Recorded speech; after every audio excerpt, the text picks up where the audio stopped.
Agarda sizni vazningiz yuqori bo'lsa, shu sanab o'tgan gormonlarini katta ehtimol bilan sizda muammo bor. Birinchisi insulin.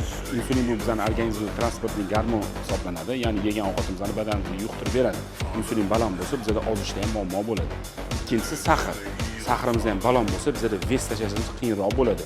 Bu ikkita gormonni tushirish uchun bizda faqat ovqat to'g'rilaymiz, fizik nagruskani oshiramiz. O'shanda bizda shu ikkita gormon tushadi. Keyingisi estradiol va prolaktin. Bu jinsiy gormon hisoblanadi. Jinsiy gormon bizda baland bo'lsa, bizda qorin biqin atrofida yog' yig'ilishi shundan kelib chiqadi.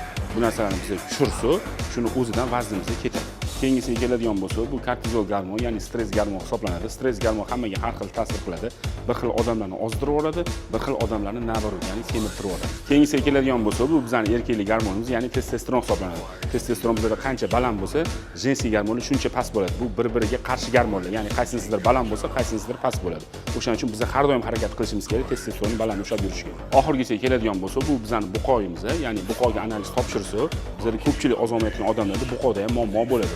O'sha narsalarni balansga keltirsa, shu gormonlarning o'zini to'g'irlaganimizda 5-6 kilo vес ketkazamiz. Ko'proq tanish haqida ma'lumot bilmoqchi bo'lsangiz, mana blogimga obuna bo'ling.